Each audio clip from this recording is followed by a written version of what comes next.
Hey, welcome back to the 9 Acres, guys. So glad you're here. Let me let you guys in on a little tip. If you think that you want a somewhat adult son to be living with you, helping you out on the farm, don't do it. Don't do it. Let me show you what happens. My nice clean shop and barn ain't clean no more. Hey, I'm just joking. I mean, he's great help, but we all get in a hurry. Things just kind of get shoved wherever. And I mean, I just got to take care of it.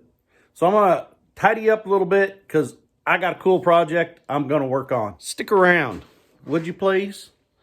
I mean, I'm not saying that like I'm the coolest guy on YouTube's, but hey, who's got 2 thumbs, some suspenders, and is here for a good time?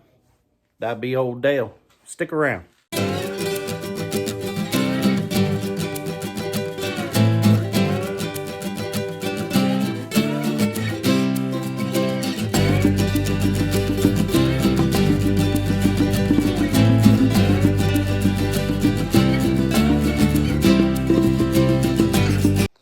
So, y'all know the 9 acres. We're not all just like perfect grass here. We got like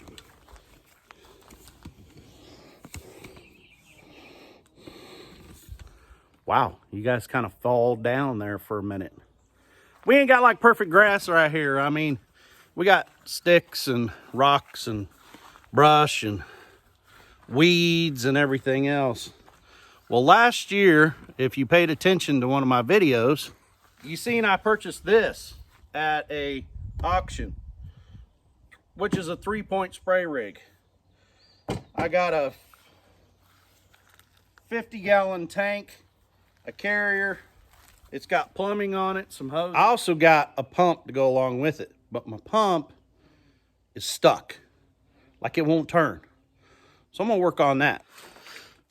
So does that mean that I'm gonna be out here spreading like spray all over the place? No. I do have one little brush problem that I've tried curing other ways. I don't have like other means, but I do know that a little bit of spray will take care of it. I try to use spray as little as possible here on the 9 acres, but guys, it's gonna take over, so I've got to do something. Yeah, don't mind my trash back there. Fire up the tractor. I'll throw that in a bucket and take it up to the dumpster. So what we have is we have a high pro PTO driven pump. And it's a high pro model 6500C. And unfortunately, I can't turn it. I can work it back and forth, but I can't get it to turn. So I'm gonna take it apart. I think it's just stuck. I don't think it's like completely junk, but it'd been setting for quite a while. So I'm gonna pull the cap off and free it up. Put a little penetrating oil in there. See if I can get it to turn. And if I can get it to turn, I'm gonna hook that 3-point sprayer onto the 1050. We're gonna start rigging us up a sprayer. I mean, if nothing else, if I decide against spraying, I can use that thing, put clear water in it, and I can do a little watering around here. So let me get started working on this, and I'm going to turn the camera on. I'm going to let you guys watch along. I'll kind of talk you through it a little bit, what I'm doing. Yeah, so that light saturation is a little much there, isn't it? But, so we've got our 4 bolts on the back here. We're going to take all 4 of them off. I already took one off. And then this back cap comes off of this thing. So we're going to work on that.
So just like that, we got the back cover off of it.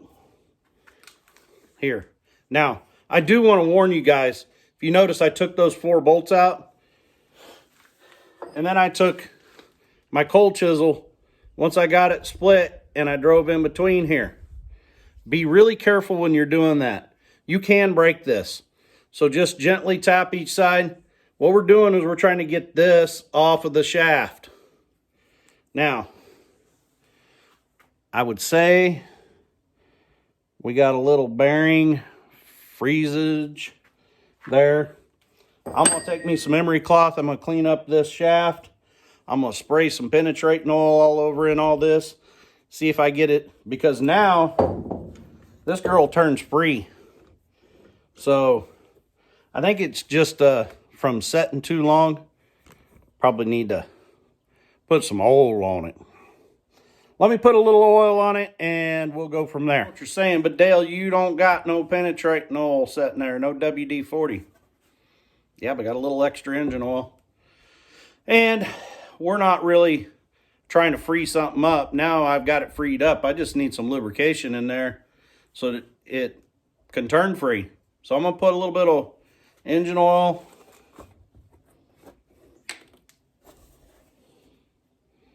Down in that cap.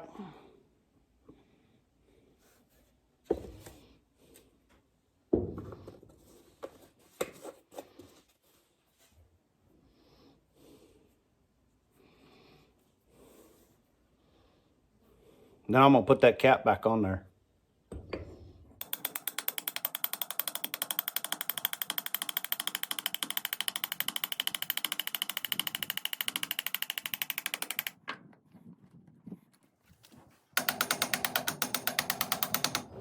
Now I got my cap on, I'm going to put my 4 screws back down.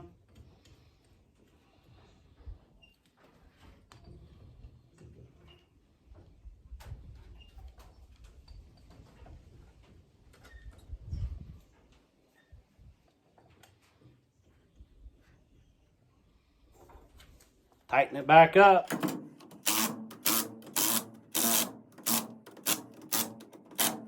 Now, we got a free spinner, guys. I think it's going to work.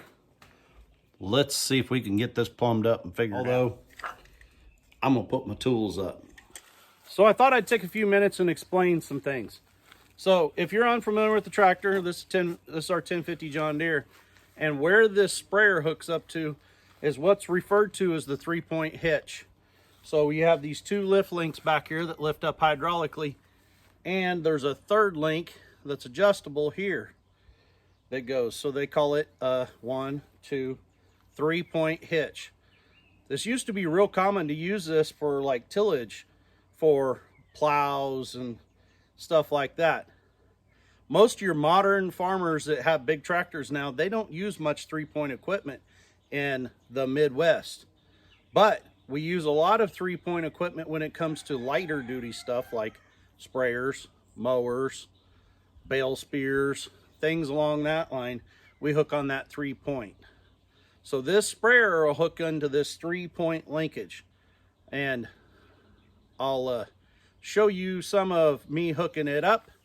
So of course, in the interest of filming, I've rocked this back so it's easier for you guys to see what I'm hooking up to. So we've got lift pins that are here at the bottom. They're going to hook into these 2 link arms. Then I've got a hole here for that 3rd link to go into. So let me move it up there closer.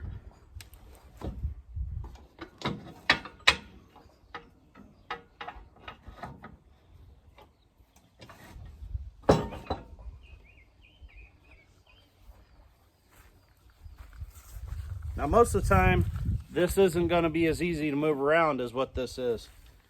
Now I'm going to tell you, I'm not the biggest fan of 3-point equipment. It always seems like it's a fight to hook it up. Now there are things that help you with that called a quick attach that would hook up here. You just back up and pick it up. I don't own one.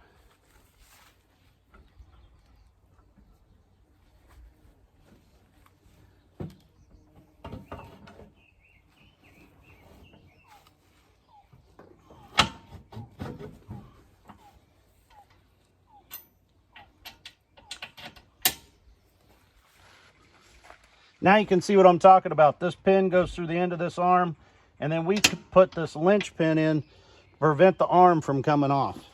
Now we'll get the next part of the equation, which is our top link or third link. Most people refer to this as our top link. I'm going to show you where it goes. So we hook it in here onto the top link bracket of the tractor. It just pins in here. Now I always store the one for my implement because there's 2 holes here in the second hole. Now this top link is adjustable so that I can set this to where it is the proper height.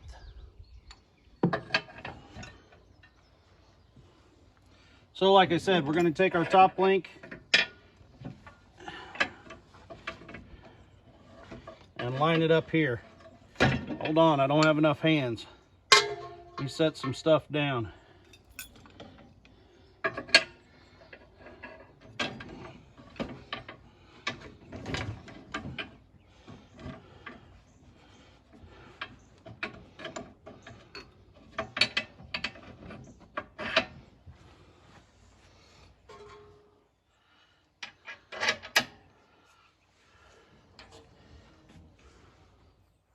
Okay, we got her hooked on. She's suspended. Now, that top link, the reason why I used it, it's not my good one. It's kind of froze up. Can't really adjust it. And the people that had it before me messed up the thread. So I can't adjust it at all. I've tried taking it apart. It's just flat froze up. So I got another one. But it'll work good for this.